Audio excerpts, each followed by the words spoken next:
نفرتوں کو محبت کا عنوان بنا دیں گے.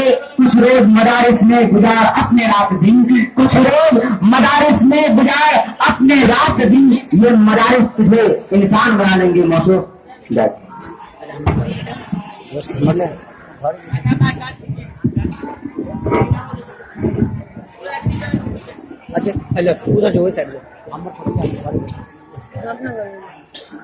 السلام علیکم ورحمۃ اللہ وبرکاتہ. الحمد لله الذي هدانا لهذا وما كنا لنهتدي لولا أن هدانا الله. أما بعد أعوذ بالله من الشيطان الرجيم. بسم الله الرحمن الرحيم. ولا تهنوا ولا تحزنوا وأنتم الأعلون إن كنتم مؤمنين. محترم سامعین کرام, مشفق اساتذہ کرام اور میرے محترم بھائی اور بہنوں, یہ ہماری خوش قسمتی ہے کہ آج اپنے ملک کا یوم آزادی منا رہے ہیں. آزادی بڑی نعمت ہے, اس کی اہمیت کا صحیح اندازہ انہیں کو ہو سکتا ہے جو کبھی غلام رہ چکے ہو یا آزادی کی زندگی کھو چکے ہو. لیکن آزادی کی نعمت کا صحیح مزہ اسی وقت اٹھایا جا سکتا ہے جبکہ وہ مقاصد بھی پورے ہو رہے ہوں جو ملک کی فلاح و بہبودی کے واسطے لاہے عمل کے طور پر متعین کیے گئے تھے. اگر کہیں پر ایسا ہو کہ آزادی کے اغراض و مقاصد کو پسے پشت ڈال کر آزادی کا دن منایا جا رہا ہو اور اس کی آمد پر خوشی و مسرت کا اہتمام کیا جا رہا ہو تو ہم بجا طور سے یہ کہہ سکتے ہیں یہ خوشی ادھوری اور یہ مسرت ناتمام ہے. محترم حضرات, آج 15 اگست یعنی یوم آزادی کے موقع پر ہندوستان کے مسلمانوں نے ہندوستان کی آزادی کے جدوجہد میں کیا حصہ لیا, اس کے لیے کیا قربانیاں دی, آزادی جنگ کی خدمات میں ان کی کیا خدمات ہے, تو یہ بات بلا جھجک کہی جا سکتی ہے کہ ہندوستان کی آزادی کی خاطر ہندوستان کے مسلمانوں نے حصہ لیا ہے, بہت قربانیاں دی ہے. جان و مال ہر طرح سے سجدے کا ملک کو آزاد کرانے کے لیے تن من دھن لگا دیا.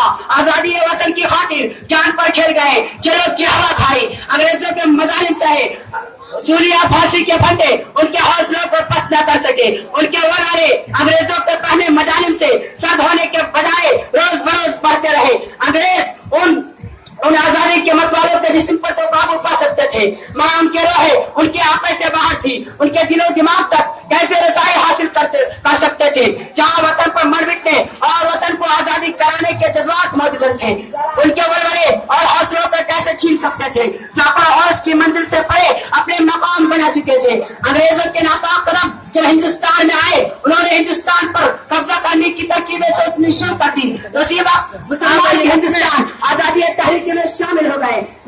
حقیقت یہ ہے کہ جنگ آزادی کی قیادت اور علماء نے کی جو ایک طرف رات کی تاریخوں میں زائد شب بیدار تھے تو دوسری طرف جن کے اوزاروں میں غازی یا مجاہد الاسلام یا شاملی کا میدان ہو یا تاریخ پلاسی کی جنگ یا سندھ کا پڑب کے وادیا, ہر جگہ مسلمان حریت پسندے کو عظیم الشان کارنامے تاریخ کے ایک صفات کا سلالہ عمار ہے. مولانا عوض اللہ زندگی, مولانا محمد علی جوہر, مولانا شوکت علی گوہر, مولانا ابوالکلام آزاد, مولانا حسین احمد مدنی, ٹیپو سلطان, مہاتما گاندھی جیسے عظیم الشان آزادی کے روشن ستارے ہیں جو آسمان زودے آزادی پر ہمیشہ چمکتے اور چمکتے رہیں گے.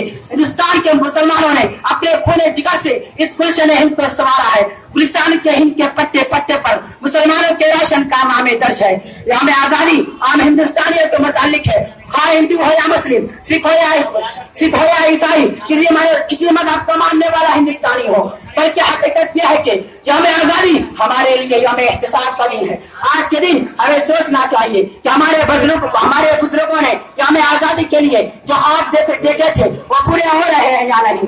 لیکن اس کے ساتھ ہی ہم کو ترقی کے کسی منزل کو آخری منزل نہیں سمجھنا چاہیے بلکہ حالات کا مدارہ اور مقابلہ کرتے ہوئے کامیابی اور کامرانی کی نہیں ہو سکے تلاش کرنا چاہیے.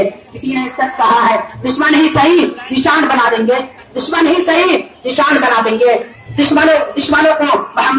دشمنوں کو محبت کا عنوان بنا دیں گے. کچھ روز اپنے مدارس میں گزار رات و دن, یہ مدارس تجھے انسان بنا دیں گے. السلام علیکم ورحمۃ اللہ وبرکاتہ.